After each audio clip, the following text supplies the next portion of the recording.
Okay ka lang, Crystal? Nawawala yung wallet ko. Ano ka mo? Nawawala yung wallet ko, Giovanni. Baka naiwan mo sa sasakyan. No! Nandyan lang yan sa tabi-tabi. O di ka tingnan mo sa kwarto mo. Oh, ayun na pala eh. Saan mo nakita? Sa bag ng girlfriend mo. Saan? Sa bag ni Sarah. Yo, anong ginagawa niyo? Bakit niyo ako tinitignan ng ganyan? At bakit mo hawak bag ko, Crystal? Love, you're not like that, right? Huh? You're not a thief. Right, Sarah? Ano ang pinagsasabi niyo dyan? Bakit nasa bag mo yung wallet ko? Huh? I found my wallet in your bag. Hindi. How dare you, Sarah? I trusted you. Get out. Get out of my house. Now! I can't believe. Sa tingin mo ba maniniwala ako sa'yo, Crystal? What? Nakita kita. Nilagay mo yung wallet mo sa bag ni Sarah.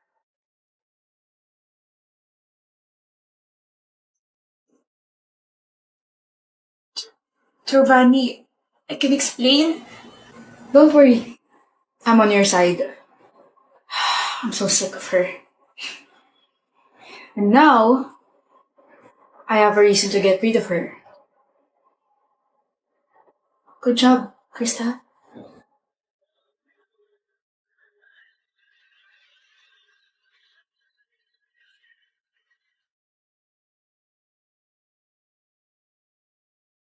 Okay ka lang, pre?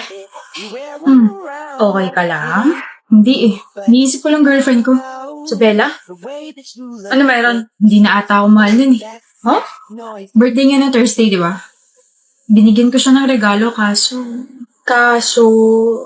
Bella, happy birthday.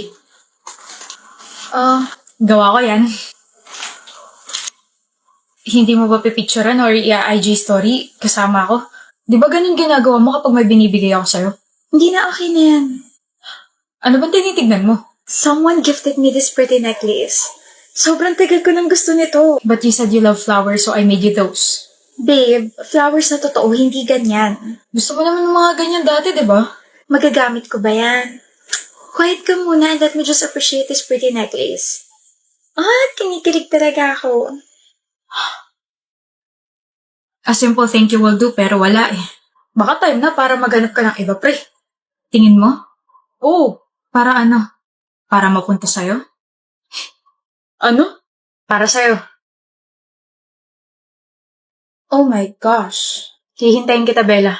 Nandito pa rin ako hanggang sa mag-break kayo. Kung gusto mo, tayo na lang oh. I got you. Huwag yun na ituloy, pre. Baka magalit. Dahil sisiguraduhin ko kakarmahin kayong dalawa. Nga pala, kung mabilis na naapektuhan si Bella sa ginawa at sinabi mo, hindi malabong mabilis din siya mawawala ng interes sa'yo. Take it from me, Ayon. 6 months pa nga lang kami ni Bella pero sa iba na siya agad kinikilig.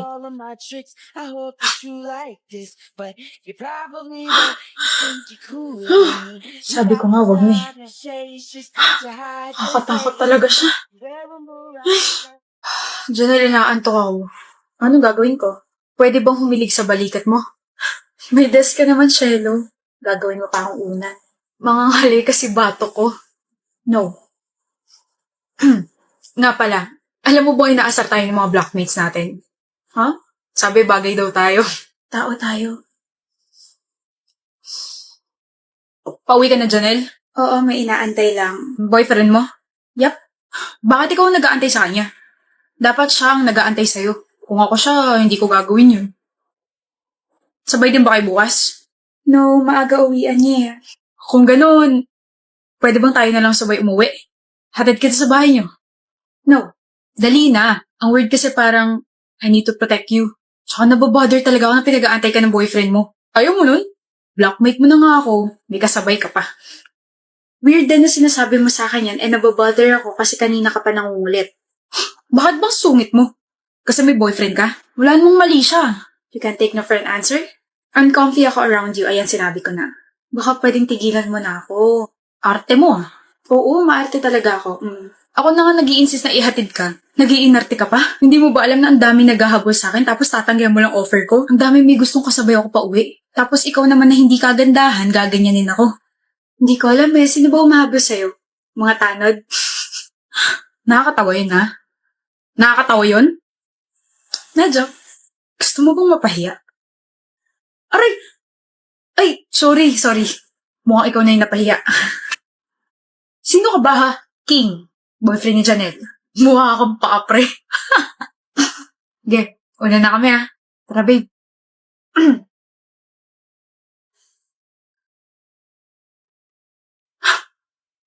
Hindi ka nakarebat dun ah. Tigilan mo na kasi. Halata namang mas pogi yun kaysa sa'yo. Tigilan mo nga ako. Easy. We listen and we don't judge. BFF edition. Pag may nag-chat sa akin tapos hinihingi yung number ko, sa'yo yung binibigay ko. We listen and we don't judge. Nung high school tayo, lumapit sa akin yung crush mo tapos may pinapabigay siyang letter. Hindi ko binigay sa'yo kasi gusto ko parehas tayong single hanggang sa makagraduate tayo. We listen and we don't judge. Gamit ko yung panty at bra mo ngayon. Nung college tayo, one time pinakopya kita, di ba? Pero minali ko muna lahat ng sagot ko. Tapos nung nagreklamo ka sa akin na mababa yung score mo, I told you na mababa rin ako, pero ang totoo, mataas talaga yung nakuha ko. Kasi, pinalitan ko yung mga sagot ko after mo kumo. We listen and we don't judge. Nung nangaraling tayo, kumupit ako ng 50 pesos na nakuha natin, kahit na ikaw lang yung kumakanta tapos ako display. Nung nag-away tayo nung high school, pumunta ako sa bahay ninyo. Pero wala ka nito, nasa galaan ka. Tinago ko lahat ng mga bra, panty, tsaka socks mo para hindi ka makapasok. Oh my gosh ka, nagalit pa ako kay mami nun. Sorry. We listen and we don't judge. May mga times na 5 araw akong hindi naliligo. Girl! We listen and we don't judge. Same. Rin pali. We listen and we don't judge. Mahal ko pa yung ex. Tapos, nagkabalikan kami kahapon. Andy, niloko ka niya. Sabi niya magbabago na siya. Sabi niya hindi niya na ako sasaktan ulit. Sabi niya hindi na siya maglolo ko ulit. Okay, we listen and we don't judge. No, I listened and I will judge you.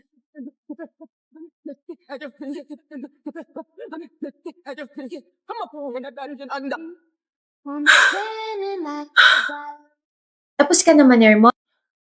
I hope you learn something. Listen and we don't judge. Aba, hindi pa siya tapos. Nagpanggap ako nagkabalikan kami ng ex-con cheater para pagurin ka magsalit. Gumanti lang ako kasi dahil sa'yo, hindi kami nagkatuloy ng crush ko nung high school. Nauhaw ako rin ah. Miles, mag-usap tayo. Sumunod ka sa akin. Miles, ano ba? Mag-usap nga sabi tayo eh. Ayoko, Giselle. Miss, ayaw raw niya. Manahimik kang buwisit ka kung ayaw mo sabunutan kitang hayop ka. Giselle, mag-usap nga sabi tayo kung ayaw mong mapahiya tong babae mo. Abe bak, Ira. Okay, ingat ka. Ano ba pag-uusapan natin? Sino yun? Si Ira. Babae mo. Watch your mouth, Giselle. Di ko siya babae. Hindi ko lang siya babae. I like her, okay? You like her? Eh ako? Anong ikaw? I thought you liked me. Akala ko ako lang. What? Sabi mo gusto mo ako. Yeah. Eh bakit gusto mo na yung pangit na babae na yun? I said watch your mouth. Gusto ko nga kita. 2 months ago. Eh ngayon? Malamang hindi na. Baliw ka ba? Wait. Nagsiselos ka ba dahil kasama ko si Ira at gusto ko siya? No. Are you jealous, Giselle? Yes. Gusto mo na ako ngayon? Yes, Miles. I'm sorry for rejecting you 2 months ago. I was being in denial and hindi ko kaagad na-realize na gusto kita. It's okay. You don't need to say sorry for rejecting me. Desisyon mo naman yan at nire-respeto ko yun. You can court me again. Giselle. Nahihibang ka na ba? Ano ko tanga? Miles, hindi ako martir. Ang bilis mo naman. Sinabi mo tumigil na ako. You said you don't like me at nakakadiri ako. Of course, I was hurt and I was lost. But I moved on and I found Ira. Huwag kang magsalita at kumilos na para bang kailangan umikot yung mundo ko para sa'yo. Nirespeto ko yung desisyon mo noon. Ngayon, irespeto mo ko at si Ira na gusto ko. Babalik ka rin sa akin. Iiwan mo din yan.